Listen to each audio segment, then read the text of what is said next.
ಬೆಂಗಳೂರಿನಾದ್ಯಂತ ಅಕ್ರಮ ಬಾಂಗ್ಲಾ ವಲಸಿಗರ ಶೆಡ್ಗಳ ಮೇಲೆ ದಾಳಿಯನ್ನ ಮಾಡಲಾಗ್ತಾ ಇದೆ. ಪೊಲೀಸರ ತನಿಖೆ ವೇಳೆ ಈಗ ರೋಚಕ ವಿಚಾರಗಳು ಬಯಲಾಗ್ತಾ ಇದೆ. ಬಾಂಗ್ಲಾ ವಲಸಿಗರ ಮುಖ್ಯಸ್ಥ ಠೇಕೆದಾರ್ ಮೇಲೆ ಕಣ್ಣಿಡಲಾಗಿದೆ. ದಲ್ಲಾಳಿಗಳ ಮೇಲೆ ಬೆಂಗಳೂರು ಪೊಲೀಸರು ಕಟ್ಟೆಚ್ಚರ ವಹಿಸಿದ್ದಾರೆ. ಖಾಲಿ ಜಾಗವನ್ನ ಈ ಠೇಕೆದಾರ್ಗಳು ಲೀಸ್ಗೆ ಪಡಿತಾ ಇದ್ರು. ಲೀಸ್ ಪಡೆದ ಜಾಗದಲ್ಲಿ ಈ ಅಕ್ರಮವಾಗಿ ಬಂದಂತಹ ಬಾಂಗ್ಲಾ ವಲಸಿಗರಿಗೆ ಟೆಂಟ್ ಹಾಕೋದಕ್ಕೆ ಅವಕಾಶವನ್ನ ಕೊಡ್ತಾ ಇದ್ರು. ಪ್ರತಿ ಟೆಂಟ್ಗೆ ಆ ನಿವಾಸಿಗಳಿಂದ 3,000 ರಿಂದ 4,000 ರೂಪಾಯಿ ಬಾಡಿಗೆಯನ್ನ ಪಡಿತಾ ಇದ್ರು. ಆದ್ರೆ ಜಾಗದ ಮಾಲೀಕರಿಗೆ ಮಾತ್ರ 2,000 ರೂಪಾಯಿ ನೀಡ್ತಾ ಇದ್ರು ಎನ್ನುವಂತಹ ವಿಚಾರ ಇದೀಗ ಪೊಲೀಸರ ತನಿಖೆಯಲ್ಲಿ ಬಯಲಾಗಿದೆ. ಆಪರೇಷನ್ ಮುಕ್ತ ಹೆಸರಿನಲ್ಲಿ ಅಕ್ರಮವಾಗಿ ನೆಲೆಸಿರುವಂತಹ ಬಾಂಗ್ಲಾದೇಶಿ ಪ್ರಜೆಗಳನ್ನು ಪತ್ತೆ ಹಚ್ಚುವಂಥ ಕೆಲಸಕ್ಕೆ ಬೆಂಗಳೂರು ಪೊಲೀಸರು ಮುಂದಾಗಿರುವಂಥದ್ದು. ಇವತ್ತು ಬೆಂಗಳೂರಿನ ವೈಟ್ಫೀಲ್ಡ್ ಡಿವಿಷನ್ನಲ್ಲಿ ವಿಶೇಷ ಕಾರ್ಯಾಚರಣೆಯನ್ನು ಬೆಳಗ್ಗೆ 5 ಗಂಟೆಯಿಂದಲೂ ಕೂಡ ತೊಡಗಿರುವಂಥದ್ದು. ಬೆಂಗಳೂರಿನ ಮಾರತ್ತಹಳ್ಳಿ, ವೈಟ್ಫೀಲ್ಡ್, ವರ್ತೂರು, ಬೆಳ್ಳಂದೂರು ಪೊಲೀಸ್ ಠಾಣೆಯಲ್ಲಿ ಅಕ್ರಮವಾಗಿ ನೆಲೆಸಿರುವಂಥ ಬಾಂಗ್ಲಾ ಪ್ರಜೆಗಳನ್ನು ಪತ್ತೆ ಹಚ್ಚುವಂಥ ಕೆಲಸವನ್ನು ಪೊಲೀಸ್ ಅಧಿಕಾರಿಗಳು ಮಾಡ್ತಿರುವಂಥದ್ದು. ಇವತ್ತು ವೈಟ್ಫೀಲ್ಡ್ ಡಿವಿಷನ್ನ DCP ಸೈದುಲು ಅಡವತ್ ಅವರ ನೇತೃತ್ವದಲ್ಲಿ ಸುಮಾರು 8 ಕಡೆಗಳಲ್ಲಿ ಬೆಳಗ್ಗೆ 5 ಗಂಟೆಯಿಂದಲೇ ದಾಳಿ ಮಾಡಿ ಅವರ ದಾಖಲಾತಿಗಳನ್ನು ಪರಿಶೀಲನೆ ಮಾಡುವಂಥ ಕೆಲಸವನ್ನು ಪೊಲೀಸ್ ಅಧಿಕಾರಿಗಳು ಮಾಡ್ತಿದ್ದಾರೆ. ಶೆಡ್ನಲ್ಲಿ ವಾಸವಾಗಿರುವಂಥ ಪ್ರತಿಯೊಬ್ಬರ ಆಧಾರ್ ಕಾರ್ಡ್ ಆಗಿರ್ಬೋದು, ಅವರ ದಾಖಲಾತಿಗಳನ್ನು ಪರಿಶೀಲನೆ ಮಾಡುವಂಥ ಕೆಲಸವನ್ನು ಮಾಡ್ತಿದ್ದಾರೆ. ಅವರ ಮೂಲ ಯಾವುದು, ಎಲ್ಲಿಂದ ಬಂದು ಇಲ್ಲಿ ವಾಸವಾಗಿದ್ದಾರೆ, ಎಷ್ಟು ದಿನಗಳಿಂದ ಇಲ್ಲಿ ವಾಸವಾಗಿದ್ದಾರೆ, ಇವರೆಲ್ಲರಿಗೂ ಕೂಡ SIR ಪ್ರಕ್ರಿಯೆ ಮುಗ್ದಿದೆಯಾ ಅನ್ನೋದನ್ನು ಪರಿಶೀಲನೆ ಮಾಡ್ತಿರ್ಬೋದು. ಸದ್ಯ ವಿಜುವಲ್ ಕೂಡ ನೋಡ್ಬೋದು. ಇನ್ಸ್ಪೆಕ್ಟರ್ ಧರ್ಮೇಗೌಡ ಅಂತೇಳಿ HSR ಪೊಲೀಸ್ ಠಾಣೆಯ ಇನ್ಸ್ಪೆಕ್ಟರ್ ಇವರು ಕೂಡ ಇಲ್ಲಿನ ನಿವಾಸಿಗಳ ದಾಖಲಾತಿಗಳನ್ನು ಪರಿಶೀಲನೆ ಮಾಡುವಂಥ ಕೆಲಸವನ್ನು ಮಾಡ್ತಿರುವಂಥದ್ದು. ಅಂದರೆ ಈ ಒಂದು ಜಾಗ ಏನಿದೆ ಇದು ವರ್ತೂರು ಪೊಲೀಸ್ ಠಾಣಾ ವ್ಯಾಪ್ತಿಗೆ ಒಳಪಟ್ಟಿರುವಂಥ ಜಾಗ. ಇಲ್ಲಿ ಸುಮಾರು 150ಕ್ಕೂ ಹೆಚ್ಚು ಶೆಡ್ಗಳಿರುವಂಥದ್ದು. ಇಲ್ಲಿ ಪಶ್ಚಿಮ ಬಂಗಾಳ ಹಾಗೂ ಅಸ್ಸಾಂ ಮೂಲದ ನಿವಾಸಿಗಳು ಅತಿ ಹೆಚ್ಚಿನ ಸಂಖ್ಯೆಯಲ್ಲಿ ಇಲ್ಲಿ ವಾಸವಾಗಿದ್ದು, ಇಲ್ಲಿ ಸುತ್ತಮುತ್ತಲ ಕನ್ಸ್ಟ್ರಕ್ಷನ್ ಕೆಲಸಗಳಾಗಿರ್ಬೋದು, ಜೊತೆಗೆ ಅಪಾರ್ಟ್ಮೆಂಟ್ಗಳಲ್ಲಿ ಕೂಲಿ ಕೆಲಸ ಮಾಡುವಂಥ ಕೆಲಸವನ್ನು ಮಾಡ್ಕೊಂಡಿದ್ದಾರೆ. ಇದರ ಮಧ್ಯೆ ಇವತ್ತು ಬೆಳಗ್ಗೆಯಿಂದ ನಡೆದಂಥ ಕಾರ್ಯಾಚರಣೆಯಲ್ಲಿ ಸುಮಾರು 150 ಶೆಡ್ಗಳೇನಿದೆ, ಈ ಪೈಕಿ 4 ಜನ ಅಕ್ರಮ ಬಾಂಗ್ಲಾ ವಲಸಿಗರು ಈ ಒಂದು ಸ್ಥಳದಲ್ಲಿ ಪತ್ತೆಯಾಗಿದ್ದಾರೆ. ಒಟ್ಟಾರೆಯಾಗಿ ವೈಟ್ಫೀಲ್ಡ್ ಡಿವಿಷನ್ನಲ್ಲಿ ಬೆಳಗ್ಗೆಯಿಂದ ನಡೆದಿರುವಂಥ 8 ಕಡೆಗಳಲ್ಲಿ ನಡೆದಿರುವಂಥ ರೇಡ್ ಏನಿದೆ, ಇದರಲ್ಲಿ 50ಕ್ಕೂ ಹೆಚ್ಚು ಜನ ಅಕ್ರಮ ಬಾಂಗ್ಲಾ ವಲಸಿಗರು ಪತ್ತೆ ಆಗಿರುವಂಥದ್ದು. ಅವರನ್ನು FR ಅವರಿಗೆ ಹ್ಯಾಂಡ್ ಓವರ್ ಮಾಡುವಂಥ ಕೆಲಸವನ್ನು ಪೊಲೀಸ್ ಅಧಿಕಾರಿಗಳು ಮಾಡ್ತಿರುವಂಥದ್ದು. ಆಪರೇಷನ್ ಮುಕ್ತ ಹೆಸರಿನಲ್ಲಿ ಪ್ರತಿಯೊಬ್ಬರ ದಾಖಲಾತಿ ಪರಿಶೀಲನೆ ಮಾಡುವಂಥ ಕೆಲಸವನ್ನು ಪೊಲೀಸ್ ಅಧಿಕಾರಿಗಳು ಮಾಡ್ತಿರುವಂಥದ್ದು. ಕ್ಯಾಮ್ರಾ ಪರ್ಸನ್ ತೇಜು ಜೊತೆ Shivakumar, news first, Bengaluru. Verification ಪ್ರಕಾರ ಏನು ಮಾಡ್ತಾರೆ, ಯಾರು ಗಂಡಸರು ಅಂತ ಇರ್ತಾರೆ ಠೇಕೆದಾರ್ಸು, ಇವರು ಕೆಲವು ಕಂಪ್ನಿಗಳಿಗೆ ಟೈಅಪ್ ಆಗಿದ್ದಾರೆ. ನಮ್ಗೆ ಗೊತ್ತಿರೋ ಪ್ರಕಾರ ಅವ್ರೇನಂತ ಹೇಳಿದ್ರೆ, ಕಸ ಮಾಡಿ ಪ್ಲಾಸ್ಟಿಕ್ಗಳನ್ನ ತಗೊಂಡು ಪ್ಲಾಸ್ಟಿಕ್ನ ರೀಸೈಕಲ್ ಮಾಡೋವಂಥ ಕಂಪ್ನಿಗಳಲ್ಲಿ ಎಲೆಕ್ಟ್ರಾನಿಕ್ ಸಿಟಿ ಮತ್ತು ಪರಪ್ಪನಗರದಲ್ಲಿ ಆಗಿದ್ದಾರೆ. ಮೂರನೇದು ಮನೆ ಮನೆಗೆ ಹೋಗಿ ಕಸನ ಆಯೋದು, ಅಂದರೆ GBAದವರು ಹೊರತುಪಡಿಸಿ ಇವರೇ ಮನೆ ಮನೆಗೆ ಹೋಗಿ ಇದನ್ನು ಕಲೆಕ್ಟ್ ಮಾಡ್ಕೊತಂದು ಈ ಕಂಪ್ನಿಗಳು ಹಾಕೋದು ಒಂದು ಕೆಲಸ ಆಗ್ತದೆ. ಜೆಂಟ್ಸ್ ಎಲ್ಲ ರಾತ್ರಿಯೆಲ್ಲ ಏನೋ ಎಲ್ಲೆಲ್ಲಿದೆ ಅದನ್ನೆಲ್ಲನೂ ತೊಗೊಂಬಂದು ಡಂಪಿಂಗ್ ಯಾರ್ಡ್ ಹಾಕಿದ್ಮೇಲೆ ಯಾರು ಹೆಂಗಸರಿದ್ದಾರೆ ಅವರೆಲ್ಲ ಸೆಗ್ರಿಗೇಷನ್ ಕೆಲಸ ಮಾಡ್ತಾಯಿದ್ದಾರೆ. ಒಂದು ಸತಿ ಲೋಡ್ ಆದಮೇಲೆ ಲೋಡು ಅದಕ್ಕೆ ಹೋಗುತ್ತೆ, ಅದಕ್ಕೆ ಆ ಕೂಲಿ ಏನಿದೆ ಠೇಕೆದಾರ್ ಇವ್ರು ಕೊಡ್ತಾರೆ. ಇವ್ರಿಗೆ ಬರೋವಾಗಲೇ ಇವ್ರಿಗೆ ದುಡ್ಡು ಕೊಟ್ಟು ಅಡ್ವಾನ್ಸ್ಗಳು ಕೊಟ್ಟು ಈ ಕೆಲಸಕ್ಕೆ ಕರ್ಕೊಂಬರ್ತಾರೆ.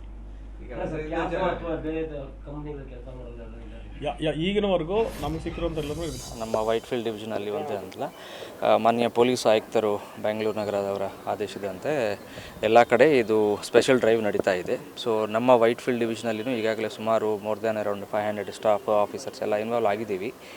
ಇದು ಆ್ಯಕ್ಚುಲಿ ಕಂಟಿನ್ಯೂ ಆಗಿ ರೆಗ್ಯುಲರ್ ಆಗಿ ನಡ್ತಕ್ಕಂಥ ಎಕ್ಸಸೈಸು. ಸುಮಾರು ಜನ ನಾವು ಈಗಾಗಲೇ ಡಿಪೋರ್ಟ್ನು ಮಾಡಿದ್ದೀವಿ. ಬೇರೆ ಬೇರೆ ಕಂಟ್ರಿಗಳು ಇಲಿಗಲ್ ಇಮಿಗ್ರೆಂಟ್ಸ್ ಯಾರ್ಯಾರಿದ್ದಾರೆ ಬೇರೆ ಬೇರೆ ಕಂಟ್ರೀಸಿಂದ ಬಂದಿದ್ದವರು.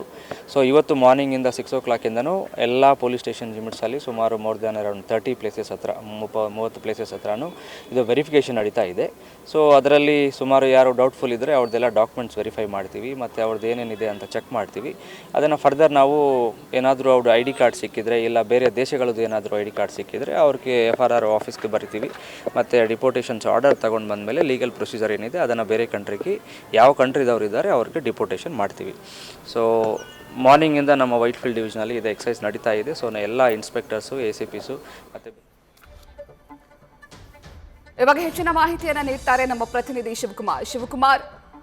ಅಕ್ರಮ ಬಾಂಗ್ಲಾ ವಲಸಿಗರ ದಾಳಿ ನಡೀತಾ ಇದೆ. ಸದ್ಯ ಇವಾಗ ಪೊಲೀಸರು ಸ್ಪೆಷಲ್ ಡ್ರೈವ್ ಅನ್ನ ಶುರು ಮಾಡಿದ್ದಾರೆ. ಇಲ್ಲಿವರೆಗೂ ಎಷ್ಟು ಜನ ಈ ರೀತಿಯ ಅಕ್ರಮ ಬಾಂಗ್ಲಾ ವಲಸಿಗರು ಪತ್ತೆಯಾಗಿದ್ದಾರೆ ಶಿವಕುಮಾರ್?